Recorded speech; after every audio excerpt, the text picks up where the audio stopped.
Pasta doesn't judge, just hugs you with sauce.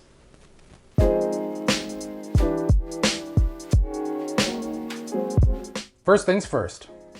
All right, let's start with the mushrooms. I have about 350 grams, and you can grab a variety or just one type, up to you, whatever you like, but don't skip out on getting dried porcini mushrooms. Make sure you use this in this recipe. Trust me, it's just gonna bring a depth of flavor because we're also using a broth from it. Now you can just give the mushrooms a wipe, a brush. You can even wash them and dry them if you want. And while I was doing this, the boring part, my daughter asked me how to spell mushrooms. What does that spell? Mustard. Mushrooms, that's right. Daddy, yeah, I did O beside O. Oh, that's good. That's really good. I did O beside O. How do you spell cheese, Daddy? Cheese? Okay, I'll tell you cheese. Yay. Cheese. Mushrooms. Wee. Daddy, Cien, Mommy, mushrooms? Okay. It's for all of us. For all of us. Now you can remove the stems if you like, and then you can slice, chop, finely chop, whatever you like with the mushrooms. Just try to make sure that they're all uniform in size so that they cook all at the same time.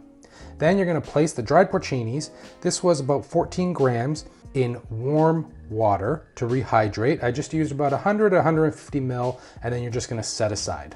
Then you can slice or chop up 1 to 2 cloves of garlic. Now it's time to cook. In a dry pan on medium to high heat, add your mushrooms and just leave undisturbed for about 5 minutes or so. And as the moisture starts getting released, you can start mixing them around until you get rid of as much moisture as you can. Then you're just gonna remove the porcini mushrooms from the water that has created this nice porcini broth. And you're just gonna finely chop and add that to the pan. And then you're gonna add that porcini broth as well, which is the secret step for this dish. Now just be careful because some sediment will settle at the bottom. So just leave that out. Slowly pour in the broth. Then you just season with salt, freshly cracked pepper, the garlic, and a drizzle of extra virgin olive oil, and continue to cook down and reduce that broth. And of course you can add chili for some heat, but I have a little one that really wants to try this pasta, so I'm skipping this step. Once you've reduced some of that broth and gotten rid of more moisture from those mushrooms, you can add 250 ml of heavy cream and then add 150 grams of Gorgonzola cheese. You're gonna bring the heat down to about low here and let the cheese melt and cream reduce a bit.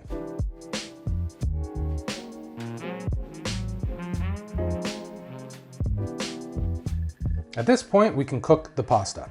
Salt a large pot of boiling water and add your pasta and cook just before al dente, as we will finish cooking it in the sauce. Once the pasta is almost done, grab some Reggie, Parmigiano Reggiano, a lemon wedge, 100 grams of frozen peas, and then finely chop up 15 grams of about fresh chives. Now add the pasta to the pan along with a ladle of pasta water, and now it's time for la mantecatura, marrying the pasta to the sauce, mixing and tossing.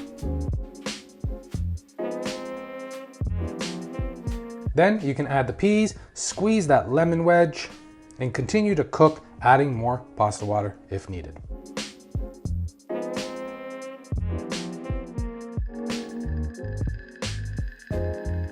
Then turn off the heat or remove the pan from the heat and add as much Reggie as you like, of course. Some of those chives, save some for garnish. Mix and toss. Remember that the cheese is going to thicken that cream sauce up, so if you want a looser sauce, just add a little bit more pasta water. Then you're gonna plate it up, add some more Reggie, of course, some chives, and bring it to the table.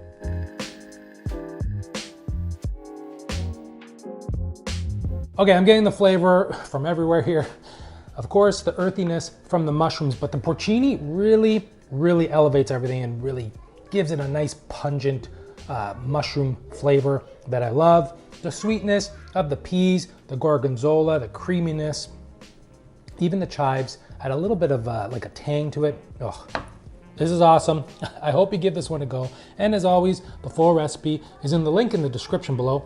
Please like and comment. Don't forget to hit that subscribe button. Until next time, ciao.